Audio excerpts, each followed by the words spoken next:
नमस्कार दोस्तों, तो आप सभी का स्वागत है आपके अपने educational YouTube channel Eklavya tutorial Sarang में।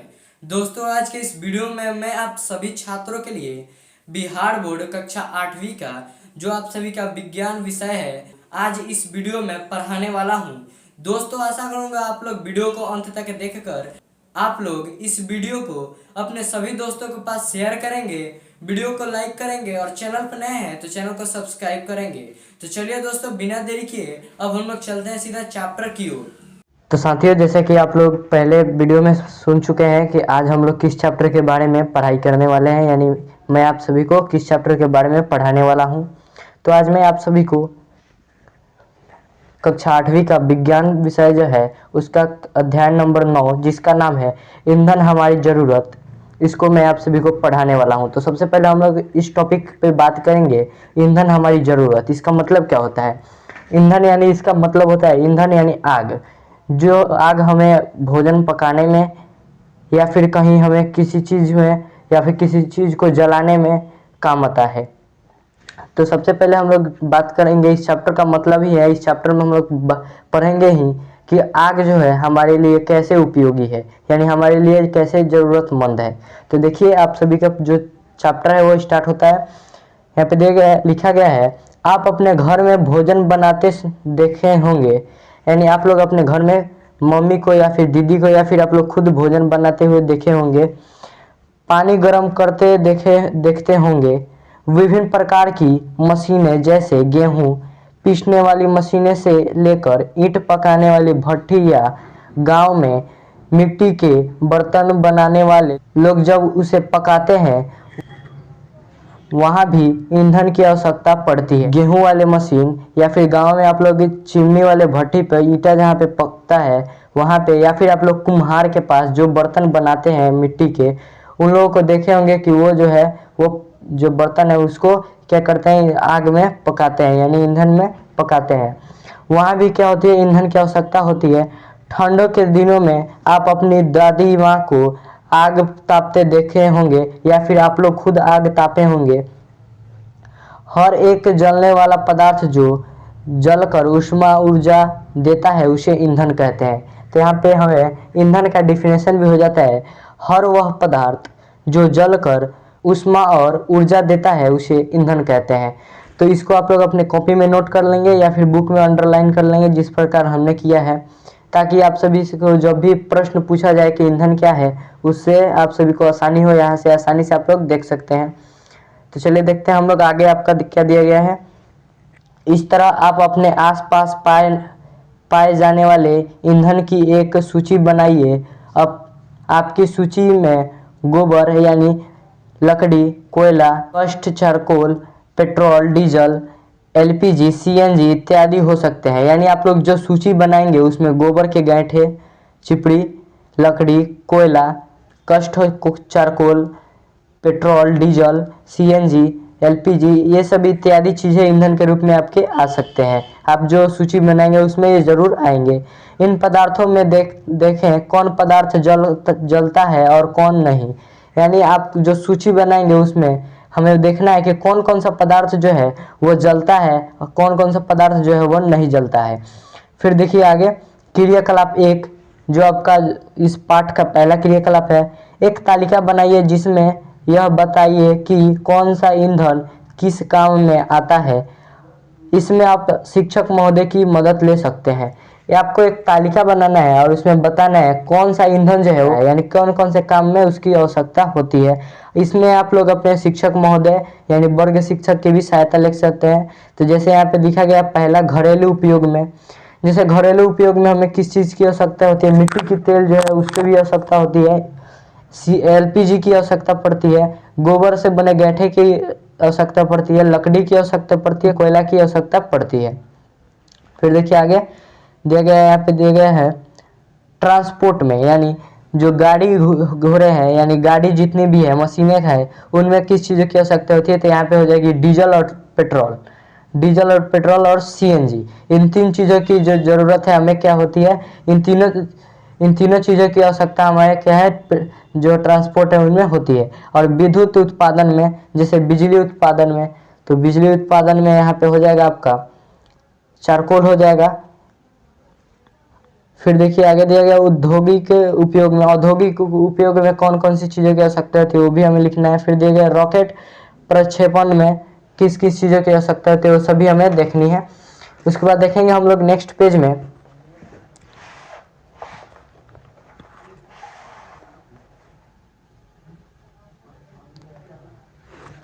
तो नेक्स्ट पेज में जो हमारा अब आता है, अब प्रश्न यह उठता है कि ईंधन किन किन अवस्थाओं में पाया जाता है। ईंधन ठोस, द्रव्य और गैस तीनों अवस्था में पाए जाते हैं। यहाँ पे एक और प्रश्न उठेगा कि ईंधन जो है किस किस अवस्था में होती है। अवस्था यानी उसका कौन कौन सा रूप है। तो यहाँ पे 3 रूप में ईंधन जो है पाया जाता है, ठोस में भी पाया जाता है, द्रव्य में भी और गैस में भी। ठोस ईंधन जैसे चारकोल, मोम, कोयला है। अब यहाँ पे जो ठोस ईंधन है इनमें क्या क्या आ जाता है, चारकोल आ जाएगा, मोम आ जाएगा, कोयला आ जाएगा। अब द्रव ईंधन के जैसे पेट्रोल, केरोसिन, द्रव्य हाइड्रोजन। जहाँ की हम लोग बात करेंगे गैस ईंधन में, जैसे कोल गैस, प्राकृतिक गैस। अतः हम यह जान पाए कि सभी पदार्थों के जलने से ऊष्मा के रूप में हमें ऊर्जा प्राप्त होती है। इन सभी पदार्थों को ईंधन कहते हैं। यानी हम लोग पहले भी हम लोग पढ़ चुके हैं कि वे सभी पदार्थ जिनके जलने से ऊष्मा और ऊर्जा प्राप्त होती है उसे क्या कहते हैं, हम लोग ईंधन कहते हैं। फिर देखिए ईंधन में के क्या क्या गुण होते हैं। आइए ईंधन के गुणों को जानने के लिए क्रियाकलाप करते हैं। यानी यहाँ पे हमें एक और क्रियाकलाप करना है जिसमें हम लोग ईंधन के गुण के बारे में जानेंगे। तो चलिए देखते हैं हम लोग। क्रियाकलाप 2 जो है आपका दिया गया है, यहाँ पे दिया गया आवश्यक सामग्री। यानी यहाँ पे हमें जिस जिन चीज़ों की आवश्यकता पड़ेगी इस क्रियाकलाप में वो यहाँ पे दिया गया है। पहले लेना है एक कपूर, एक कागज, किरोसिन, लकड़ी, एलपीजी, लालटेन, लैंप, कोयला, मोटरसाइकिल, स्कूटर, पेट्रोल, माचिस, मोमबत्ती, शीशी, कांच की छड़े, कांच की बीकर जो कितना होना चाहिए, 250 ml का होना चाहिए, यानी 250 ml का। परख नली, लोहे, एल्यूमिनियम कीप, कुल्हड़, पारदर्शी ट्यूब 100 ml का, डिस्पोजल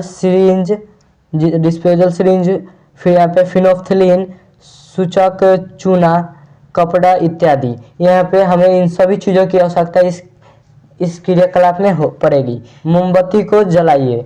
जलते हुए मोमबत्ती से निकलने वाली गैस को प्रखनली या शीशी में लिए गए क्रमशः चूने के पानी या फिनोफ्थलीन के रंगहीन सूचक घोल में प्रवाहित कीजिए। क्या चूने का पानी या फिनोफ्थलीन के रंगहीन सूचक पर कोई प्रभाव पड़ता है, हमें बताना है। क्या चूने के पानी और रंगहीन सूचक में कोई प्रभाव पड़ता है। उसके बाद देखिए इसी प्रकार सभी पदार्थों को जलाकर उनसे निकलने वाली गैसों का चूने का पानी या फिनोफ्थलीन के रंगहीन सूचक पर पड़ने वाले प्रभाव को सूचीबद्ध कीजिए। यानी हमें सभी चीज़ों को जलाकर उनसे निकलने वाली वायु को चूने के पानी या फिर फिनोफ्थलीन के रंगहीन सूचक में प्रवाहित कर उनका सूची बनाना है कि किसमें कौन सा परिवर्तन आ रहा है। फिर देखिए दिया गया क्रियाकलाप के पश्चात सभी अवलोकनों को सूचीबद्ध कीजिए। क्रियाकलाप करने के बाद सभी चीज़ों को यहाँ पे एक जगह पे आपको अपने नोटबुक में लिखना है। नोट में दिए गए चूने के पानी या फिनोफ्थलीन के रंगीन सूचक को आप वर्ग 7 में बना चुके हैं। आप लोग वर्ग 7 के बुक में जब चैप्टर आपका पढ़ाई हो रहा होगा तो उस समय आप लोग चूने का पानी या फिनोफ्थलीन के रंगीन सूचक आप लोग जो है तैयार कर लिए होंगे। फिर यहाँ पे एक दिया गया क्रियाकलाप जो आप यहाँ पे क्रियाकलाप इधर पढ़े हैं वो क्रियाकलाप का फोटो जो है फोटोग्राफ जो है यहाँ पे दिया गया है। इसी प्रकार आपको करना है। कीप को यहाँ पे पाइप में लगाकर शीशी में जो आप शीशी में चूने का पानी या फिर फिनोफ्थलीन का जो सूचक लेंगे रंगहीन सूचक उसको क्या करना है मोमबत्ती जलाकर या फिर जिस चीज को भी जलाना है उसको जलाकर उसके गैस को इसमें प्रवाहित करना है। चलिए देखते हैं हम लोग आगे। एक और क्रियाकलाप जो है यहाँ पे दिया गया आप लोग देख लेंगे ध्यान से। कपूर को जलाने पर क्या होता है यहाँ पे हमें बताना है। कागज को जलाने पर क्या होगा, इस सभी चीजों को आपको करके घर पे देखना होगा। चलिए हम लोग देखते हैं आगे के पेज में हम लोग चलते हैं। तो अगले पेज में आपका दिया गया है सावधानियां, यानी इन सभी कार्यों को करते समय क्या क्या सावधानियां चाहिए आप सभी को पता होना चाहिए। पहले देखिए अत्यंत ज्वलनशील पदार्थ का परीक्षण सीधे ही जाकर नहीं कीजिए। यानी जो पदार्थ जल्दी से जल्दी जल जाता है उसका परीक्षण जो है आप सीधे सीधे ना कीजिए। चूने के पानी के घोल को सदैव ढक कर ही रखिए, यानी चूने के पानी का जो घोल है उसे हमेशा ढक कर रखना है आपको। फिर दिया गया है फिनोल्फ्थालीन सूचक घोल का रंगीन विलयन हल्का गुलाबी लेना उपयुक्त रहता है, यानी आपका फिनोल्फ्थालीन सूचक का जो घोल आप रंगीन लेंगे उसमें वो जो हल्का सा क्या होना चाहिए, गुलाबी होना चाहिए। फिर देखिए आगे देखते हैं हम लोग। आप वर्ग 7 में कार्बन डाइऑक्साइड के गुणों एवं इनके पहचान के लिए उपयोग कर चुके हैं। क्या उपयुक्त सभी पदार्थों के जलने पर कार्बन डाइऑक्साइड गैस निकलती है? हमें बताना है क्या सभी पदार्थों के जलने पर कार्बन डाइऑक्साइड गैस निकलती है, तो हाँ निकलती है। प्रयुक्त सभी पदार्थ के जलने पर कार्बन डाइऑक्साइड गैस निकलती है जो चूने के पानी को दूधिया एवं फिनोल्फ्थालीन के रंगीन सूचक को रंगहीन कर देता है। यह कार्बन डाइऑक्साइड गैस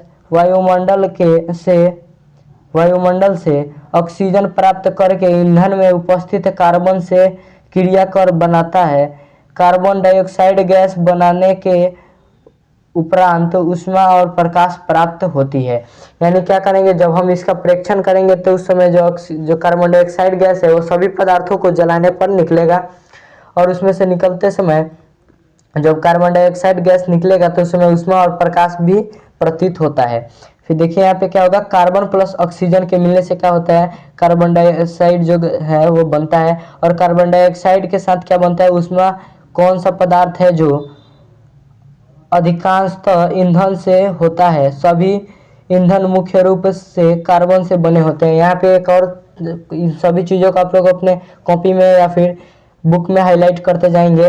जो सभी ईंधन है वो क्या है, मुख्यतः कार्बन से बने होते हैं।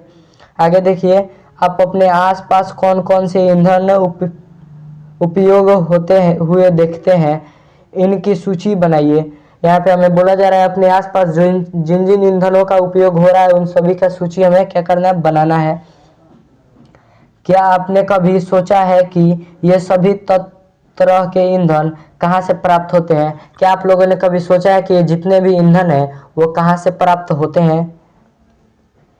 अलग अलग तरह के ईंधन, उनके स्रोतों और उनके गुणों के बारे में जानकारियाँ इकट्ठा कर सूचीबद्ध कीजिए। यहाँ पे हमें क्या करना है, सभी जो अलग अलग प्रकार के ईंधन होते हैं उनका और उनके कार्यों का हमें क्या करना है, उनके गुणों का और उनके स्रोतों को हमें यहाँ पे लिखना है। ईंधन का पहले नाम लिखना है और उनके स्रोत का नाम लिखना है, गुण का नाम लिखना है और उसका क्या उपयोग है उसका भी हमें लिखना है।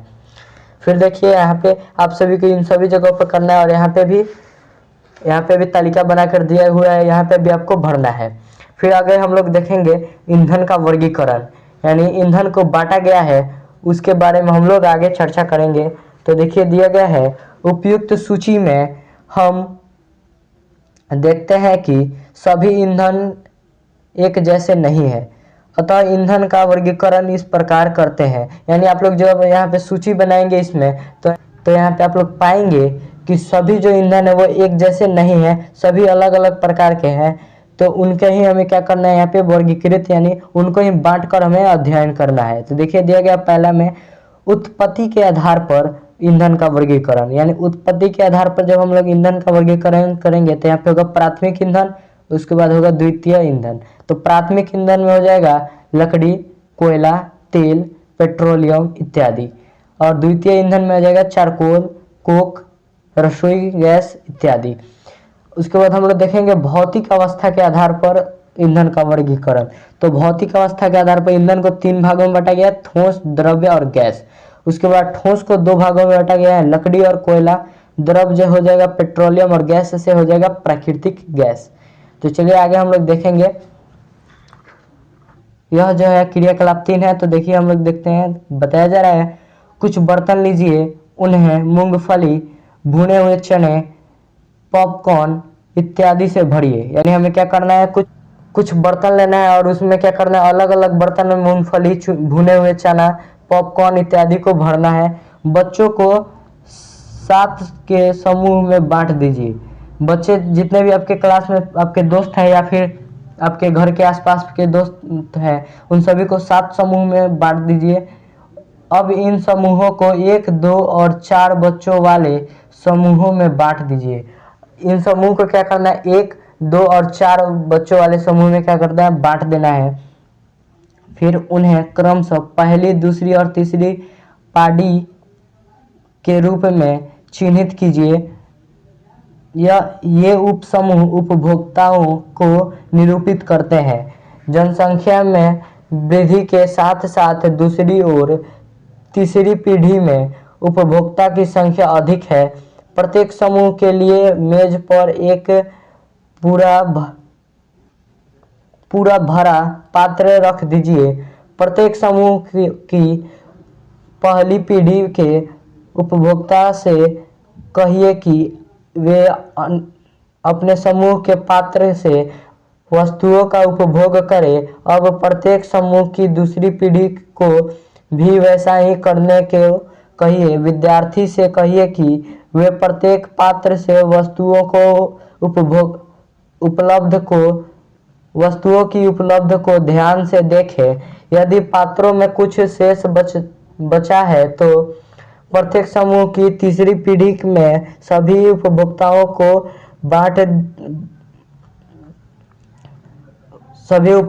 को खाने हेतु कुछ मिला या नहीं, यह भी देखिए कि यह पात्रों में अब भी कुछ शेष बच गया है क्या।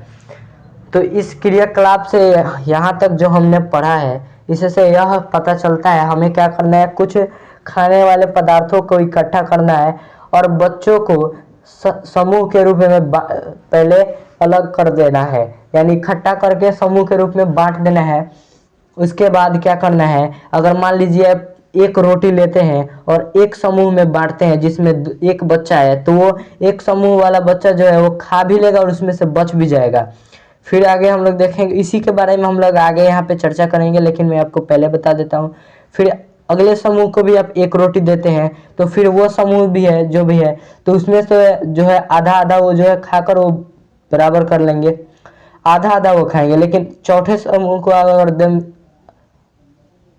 अगले समूह को जब देंगे रोटी, तो उसमें 4 बच्चे हैं, तो उनको क्या मिलेगा, 4 भाग। एक रोटी का 4 भाग करने पर उन्हें मिलेगा, चारों को मिलेगा।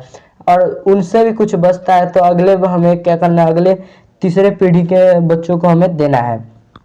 तो उसी प्रकार हम लोग आगे देखेंगे क्या पहली पीढ़ी के उपभोक्ता द्वारा ही सभी पदार्थों को समाप्त कर दिया गया है, या दूसरी और अंतिम पीढ़ी के लिए भी कुछ बचा। हो सकता है कि कुछ समूहों में पहली पीढ़ी आने वाली पीढ़ियों के लिए पदार्थ के उपलब्धता के विषय में चिंतित हो। आगे देखिए, आप सोचिए यदि बर्तनों में खाद्य पदार्थ के साथ स्थान पर प्राकृतिक संसाधन या चारकोल या कोयला, पेट्रोलियम या प्राकृतिक गैस जैसे समाप्त होने वाले प्राकृतिक संसाधन हो तो क्या होगा। तो क्या होगा हमें बताना है। तो अगर उस स्थान पर ये सभी चीजें हैं तो हमें क्या होगा कि अगले पीढ़ी को जो है वो कम मिलेगा इन सभी चीजों में से, प्राकृतिक गैस, पेट्रोलियम में से, प्राकृतिक संसाधन यानी कोयला वेला में से, इन सभी चीजों में से उनको क्या मिलेगा, बहुत कम ना मात्रा में उनको मिलेगी ये सभी संसाधन। अगर हम लोग अभी भी ज्यादातर इसका उपयोग कर लेंगे तो उससे भी कम यानी उनको नहीं भी मिल सकता है। तो आगे देखेंगे हम लोग क्रियाकलाप 4, लकड़ी के कोयला और पत्थर के कोयला में कोयले के कुछ टुकड़े दिखाकर बच्चों से पूछिए कि ये कहाँ से आते हैं। और पत्थर का कोयला लकड़ी के कोयला से बहुत भिन्न होता है।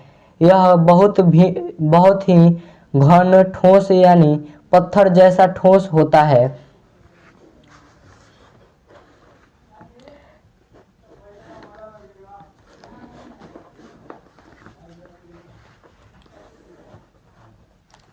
लकड़ी का कोयला लकड़ी जलाकर बनता है।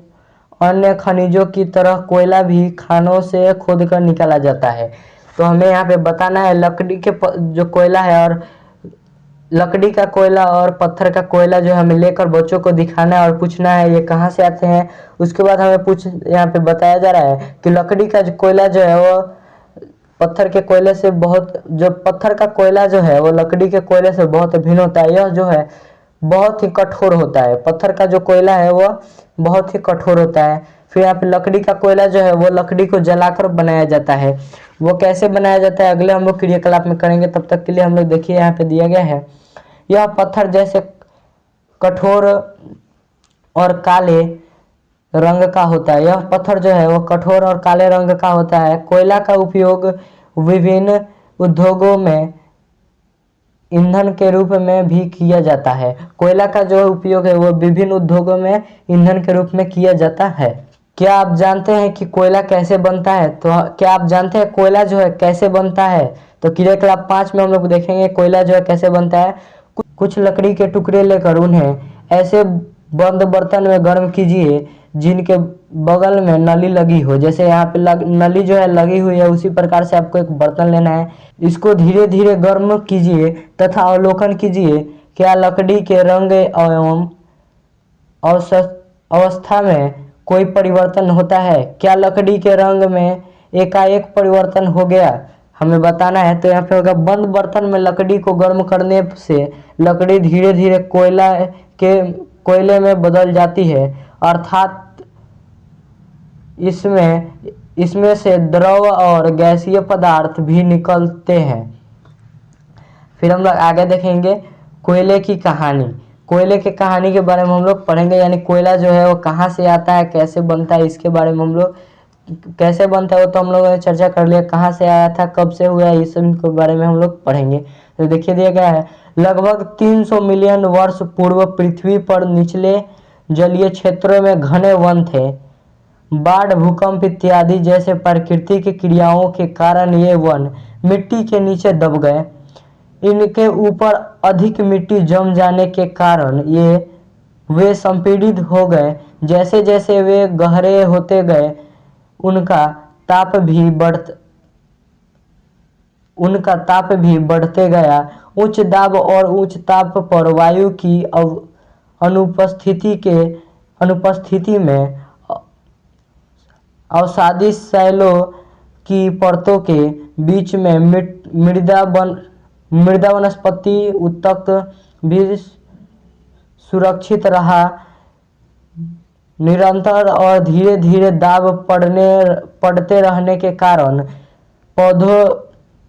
पौधे पीट में बदल गए और फिर लिग्नाइट और उनके बाद कोयले में बदल गए। पीट और लिग्नाइट दोनों ही अच्छा किस्म का ईंधन नहीं होते हैं क्योंकि जलने में इनसे बहुत अधिक धुआं निकलता है, जैसे कि लकड़ी के जलने में निकलता है। यानी हमें यहाँ पे कहा जा रहा है कोयला का जो कहानी है वो 300 मिलियन वर्ष पूर्व है, जब पृथ्वी के निचले जलीय क्षेत्रों में जो है वो घने वन जब वहाँ पे पाए जाते थे, वहाँ पे भूकंप जैसे इत्यादि प्राकृतिक क्रियाओं के कारण जब मिट्टी के नीचे वो दब गए और अधिक दाब और अधिक ताप के कारण वायु की अनुपस्थिति में वो जो है वो पीट के रूप में बदल गए और उनसे पहले पीट के बाद वो लिग्नाइट बने और उसके बाद वो जो है वो कोयला के रूप में बदल गए। पीट जो है और लिग्नाइट ये भी जो है वो एक प्रकार का ईंधन है, लेकिन अच्छे किस्म का ईंधन नहीं है क्योंकि इससे जब इसको हम लोग जलाते हैं तो इससे अधिक धुआं निकलता है। कोयले के मुख्य रूप से कार्बन होता है। कोयले में मुख्य रूप से कार्बन होता है। कोयला जो है उसके अंदर मुख्य रूप से कार्बन होता है। मृत वनस्पति के धीमे क्रम द्वारा कोयले में परिवर्तन को कार्बनिकरण कहते हैं। मतलब मृत वनस्पति जो है उनमें धीमे प्रकरण के कारण कोयले को क्या कहते हैं, कार्बनिकरण कहते हैं। मृत वनस्पति के धीमे प्रक्रम द्वारा जो मृत वनस्पति जो है धीमे प्रक्रम के द्वारा जो है कोयले में परिवर्तित होते हैं, उन्हें क्या कहते हैं हम लोग, कार्बनिकरण कहते हैं। तो दोस्तों इसी के साथ जो है आज के इस वीडियो में इतना ही। अगले वीडियो में हम लोग आगे पढ़ेंगे। अगले वीडियो में मैं आप सभी को आगे पढ़ाऊंगा। तब तक के लिए धन्यवाद। अगर आप लोग चैनल पर नए तो चैनल को सब्सक्राइब कर लीजिएगा, वीडियो को लाइक कर दीजिएगा। तो चलिए दोस्तों हम लोग मिलते हैं नेक्स्ट वीडियो में, तब तक के लिए धन्यवाद।